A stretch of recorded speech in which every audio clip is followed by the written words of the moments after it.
Hello friends, स्वागत है आपका एक बार फिर से आपके अपने लीगल चैनल में। दोस्तों, आज की इस वीडियो में कुछ प्रैक्टिकल चीज़ें कुछ उदाहरणों के साथ आपको बताने वाला हूं।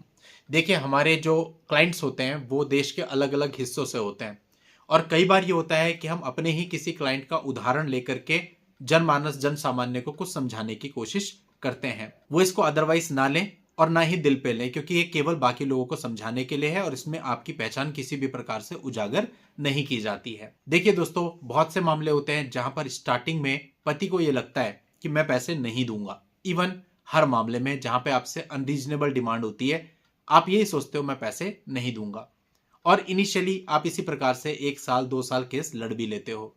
लेकिन अधिकतर मामलों में मैंने देखा कि परिस्थिति ऐसी बन जाती है जहां पर पति भी सोचता है कि मैं कुछ पैसे देके इस चीज को खत्म करूं।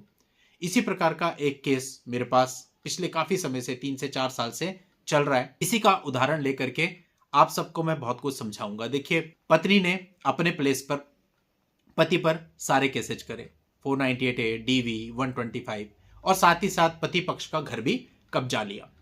पति के जो माता पिता थे वो उस घर में रह नहीं पा रहे, क्योंकि उस घर में रह नहीं सकते। अगर उस घर में जाते हैं तो पत्नी फिर आरोप लगा करके पुलिस को बुला लेती है। दैट्स वाई वो लोग रेंट पे रह रहे हैं, पति भी रेंट पे रह रहा है और वो उनकी प्रॉपर्टी को एंजॉय कर रही है। अब पति पक्ष के द्वारा अपनी तरफ से भी कुछ प्रयास किए गए, कुछ केसेज किए गए, सीनियर सिटीजन के द्वारा भी केस किया गया अपनी प्रॉपर्टी को छुड़ाने के लिए, सिविल केसेज भी किए गए। देखते ही देखते 2-3 सालों में नंबर ऑफ केसेज इतने ज्यादा हो गए कि अगर आप गिनती करो तो कम से कम 8 9 10 हो गए। अब एक आम आदमी जो कि आईटी में काम करता है या फिर बैंक में काम करता है या फिर किसी कॉर्पोरेट सेक्टर में काम करता है, वो अपना काम करे या 10-10 केसेज की डेट पर जाए। आप समझ सकते हैं कितना मुश्किल होगा।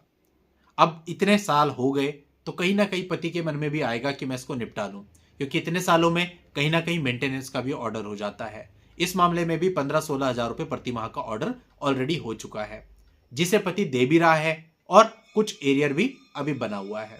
अब अगर वो इस हिसाब से देखे कि साल भर के 1,80,000 रुपए तो मैं यही दे करके चल रहा हूं, इसके अलावा भी पत्नी ने और केसेज में भी मेंटेनेंस की एप्लीकेशन लगा रखी है, जिनका कुछ पता नहीं, शायद हो सकता है उसमें भी कोई ऑर्डर हो जाए तो वो भी देना पड़ जाएगा।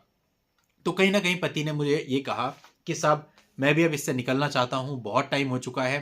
तो हमारा मामला किसी रिगार्डिंग सुप्रीम कोर्ट जा रहा है, या तो सुप्रीम कोर्ट इंटरफेयर करके इस मैरिज को खत्म कर दे या फिर ये केस किसी तरह से आप मीडिएशन में डलवा लो और मीडिएशन में हम इसको वन टाइम सेटल करके खत्म कर दें। अब दोस्तों, आपको पता होगा ऑनरेबल सुप्रीम कोर्ट को जब लगता है कि मैरिज बहुत लंबी चल चुकी है तो इंटरफेयर करके 142 की अपनी पावर्स को यूज करके मैरिज को डिजॉल्व भी कर सकता है। लेकिन अधिकतर ऐसा उन मामलों में होता है जहां पे सेपरेशन को बहुत लंबा समय हो चुका है।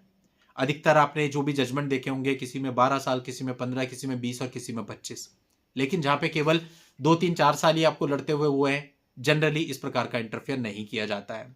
तो फिर ले दे के प्रैक्टिकल अप्रोच ये बचती थी कि मीडिएशन में जाया जाए और वहां पर इसको निपटाने की कोशिश की जाए। मीडिएशन में भी चले गए।